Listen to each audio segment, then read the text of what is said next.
Sawubona egameni laJesu. Ligama lami-ke nginguMusa ngokaDube.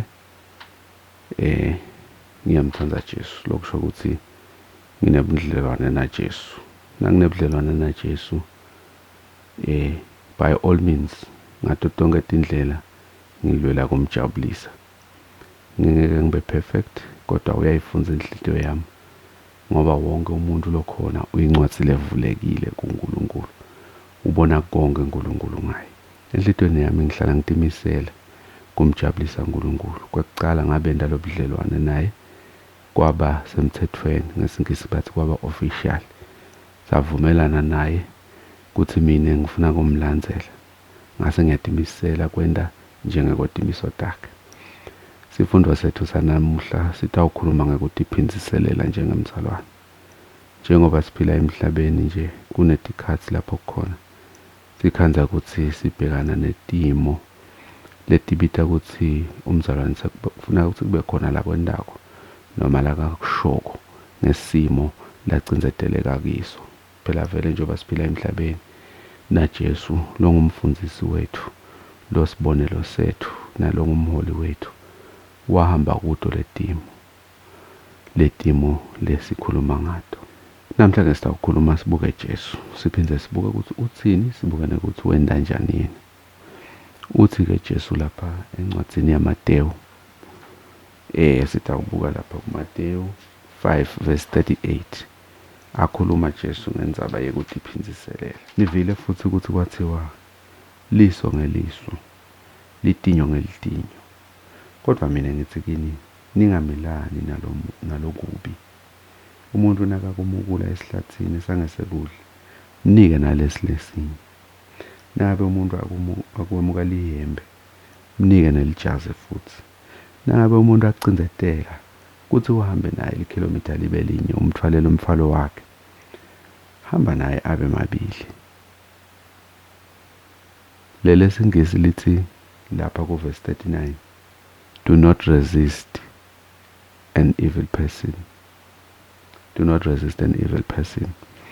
Lokusho ukuthi lapha awukabhekani nalo muntu. Lo muntu ungalwi naye, ungamelani naye, kodwa ubhekene nebubi tsite lobukhona. Incwadi yaJakobe 4:7 ithi yona melalani naSathane, resist the devil and he will flee. Shokuthi ulwa nebubi ulwa nebubi lobukusathane, hayi lo muntu. Iyabita ke lento lena. Uthi Jesu lana ungamresist lo muntu. Athi Jakobe resista lo bubi. Kuyahambisana. So sitawubuka ke ukuthi Jesu yena wenda njani. Ngoba phela siyazi ukuthi Jesu nakaye esiphambanweni naye wamukulwa, wakhafulelwa. Wenda njani yena? Ngabe la usho ukuthi thine sibantu asincunutheke nje sibe ngama-puppets, sibe bopopayi. Akasho njalo Jesu. Sitawubuka yena asibonelo saloku lakashoko. Ngithanda kuveta ingcingwana lencane lekhombisa ukuthi uma sivumela lo muntu lomubi singamresist kwentekani eveni lakomoya. Incwadi yabaseRoma 12:19 ithi, bazalwane bami, ningatiphinziseleli kodwa yekelani konke elulakeni lwaNkulunkulu, ngobe kubhaliwe ukuthi kuphinzisela ngekwami, mina ngiyawubuyisela, kusho iNkosi. Kusho ukuthi lesikhathi wena wenda njengoba Jesu asho, uvumela ukuthi lulaka lwaNkulunkulu. Lesingisi lithi the wrath of God, let the wrath of God, let the wrath of God take charge. Lokusho ukuthi uvumela lulaka lwaNkulunkulu, awutibambeli wena. Ngiyavuma akusiko lula kwenda njalo ngoba sisenyameni. Uva ngathi nawe ngawe ubuthatha kakho tagila, uthathe nawe abantu lobatiko ukuthi batakulwela, batakusekela ushone khona. Kodwa Jesu uthi la thina njengabazalwane asilo nebubi, resist the devil. Lokusho ukuthi ngalesikhathi ubhekene nalelembi, Sathane utargethe noma ke Sathane uconze wena phinde uconze nalo muntu lenicabene naye.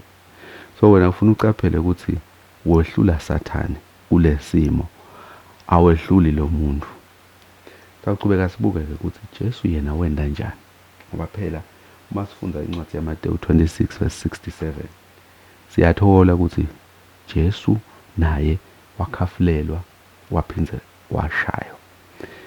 Angene nayo indzaba lebhalwe la ukuthi Jesu wenda njani yena uma bamukula. Wasiletha yini isihlathi lesinye la ufunza-ke ufunze Mateyu 26 verse 67 base bamkhafulela ngemathe ebusweni, bamhlukumeza ngamadima, bamukula bathi profeta Kristu usitshele ukuthi ngubani lokushayile.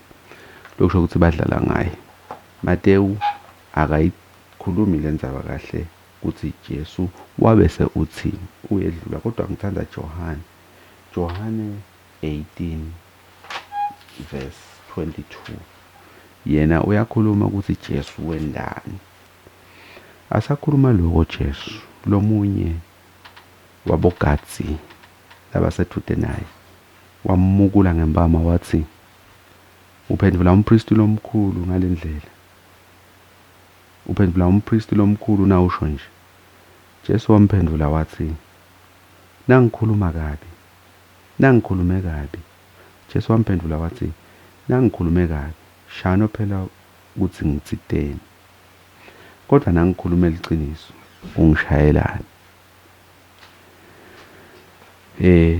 Lana Jesu vele akalethanga isihlathi sesibili, kodwa wafuna liqiniso kuthi liqiniso lithini ngalendzaba.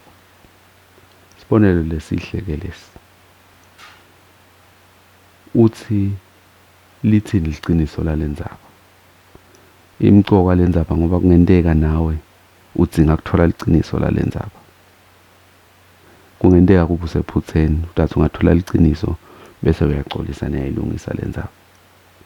Kuyacaca-ke la ukuthi kwakhanzaniseka ukuthi Jesu ude liphutha, kodwa bekafuna kuva i-opinion yalolo munye noma umbono walolo munye ngalendzaba ukuthi licala lakhe liyini. Sibonelo lesihle lesi, Jesu uyasendela sibonelo sokuthi uma ngabe sibhekana netinkinga asithole liqiniso kulendzaba, singadilweli, sivumele uNkulunkulu ukuthi asilwele ngoba kuphinzisela ngekwakhe. Mbukele, kungenteka kube esontweni bakuphethe kabi, soze ucabanga ukuphumela ngaphandle uyobabopha noma uzamele etinye izindlela. Uthi Jesu la ungalwi nalabantu, lwani nebubi. Don't resist an evil person. Vumela lwaka lwaNkulunkulu kube ngilo leliphindziselako. Uma kwenda lokho uNkulunkulu lengahle kukujabulise ukuthi ngeke akwende ngendlela lofuna ngayo wena, utakwenda ngendlela yakhe, kodwa mvumele ende njalo. Kungenteka kube emsebentini bakuphethe kabi, hlala edolweni, thandaze uNkulunkulu ngicela ukuthi ungiphindiselele, bese soyamvumela vele ukuthi akuphindiselele. Kusekhakhakho, kusekhaya kini, kusekhaya la ukhona khona, kusemsebentini, kusemangweni, bomakhelwane, bangani bakho. Mhlambe kukhona lapho khona sekudzinga simo sekuthi sewusekoneni lapho khona uva ngathi ngabe uyakuphindiselela. Mzalwane wami, ngicela ungatiphindiseleli, ngicela emandla kuNkulunkulu ukuthi umvumele angene yena akuphindiselele. Akusiko lula, ngiyavuma. Uthi-ke Jesu asithandaze ukuthi singangene kulingweni, nakasifundisa umthandazo wakhe. Asithandazele lokho ukuthi akungangehleli lokho Nkosi, akungangehleli lesimo lesitawubita ukuthi mina bese ngifuna ukuthi iphindiselela ngoba kusilimo. Phindze bese sithi Nkosi, uma ngabe kuyendeka kuyangehlelela, ngisithe ngiyibambe ngendlela yakho, naye ukuthi uvumele lwaka lwakho lungilwele, phindze futhi ngithole amaqiniso ngalendzaba. Ngiyathandaza nawe ngoba ngiyathi ukuthi isimo lesi lekuyendeka kube vele siyakuvuvama. Asithandaze. Nkosi Jesu, nangu lo mlaleli uthole leli livi nje ngoba li-relevant ekuphileni kwakhe. Mphe amandla kaNkulunkulu ukuthi ayilwe le ndlela le ngale ndlela lofuna ngayo. yakhe indlela yokulwa kuthandaza ukuthi inkosi imlwele, abese sowulwa nebubi, aresiste Sathane, angaresist umuntu lombusho njalo Jesu. Naye Jesu simbona kanjalo la, ufuna nemaqiniso endzabeni yekuthi umukulelwane. Asende njalo nathi Nkosi siphe amandla, ungasingenise kulingweni, egameni lakho Jesu Kristu, amen. Mbukeli-ke ngiyabonga, ngiyakhuthaza ukuthi uphinde ungivakashele kulo leli khasi lami leli lamabonakudze leli. Ikhasi lami lithi holiness-advocate.com, lapho utathola khona letinye timfundiso lengitibhalile ngako kuhlakaniphiswa live laNkulunkulu. uNkulunkulu kasibusise kanye nawe, amen.